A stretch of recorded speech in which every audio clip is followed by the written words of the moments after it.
నమస్తే, welcome to HM TV. నేను మీనాక్షి. ఇక డీటెయిల్స్ చూస్తే ఏపీలో జరుగుతున్న స్కామ్లకు పరాకాష్ట అమరావతి పేరుతో జరుగుతున్న దోపిడీనేనని వైసీపీ అధినేత జగన్ అన్నారు. అమరావతి పేరుతో చంద్రబాబు ఆర్థిక దోపిడీ చేస్తున్నారని ఆరోపించారు. అమరావతి పనుల కోసం 2018లో కూడా టెండర్లను పిలిచారని, కానీ ఇప్పుడు ఈ టెండర్లను రద్దు చేశారని గుర్తు చేశారు. మిగిలిన ఆ పనుల అంచనాలను అమాంతం పెంచేశారని అన్నారు. ఈ పెంచిన అంచనాలు కూటమి నేతలు దోచుకోవడానికేనని జగన్ ఆరోపించారు.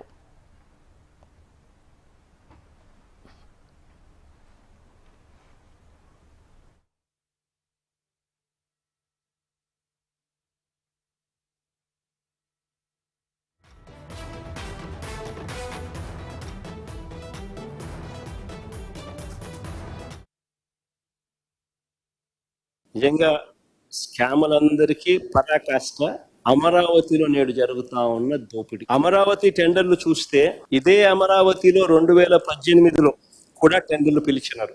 ఆ టెండర్లో ఖరారైన టెండర్ల విలువ 41,170 కోట్లు.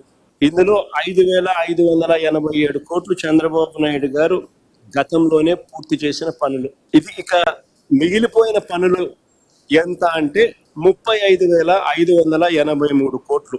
ఈ టెండర్లను రద్దు చేసి ఆ మిగిలిపోయిన వర్కులను అంచనాలను విపరీతంగా పెంచేసి విపరీతంగా దోపిడీ చేస్తా ఉన్నారు.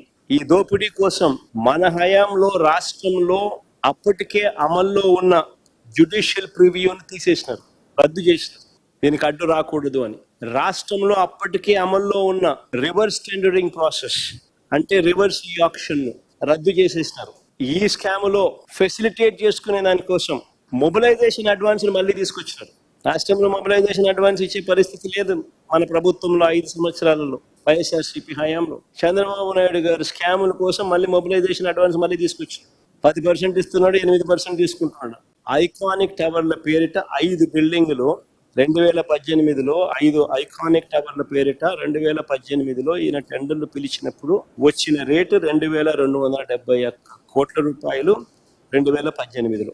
ఇప్పుడు మిగిలిపోయిన పనులు అయ్యే బిల్డింగ్లే, మిగిలిపోయిన పనులకు ఇప్పుడు నిర్మాణ వ్యయం ఎంత తెలుసా? 4,668 కోట్లు. అంటే 2018తో పోలిస్తే 2,417 కోట్ల రూపాయలు అధికంగా, 105% ఎస్కలేషన్.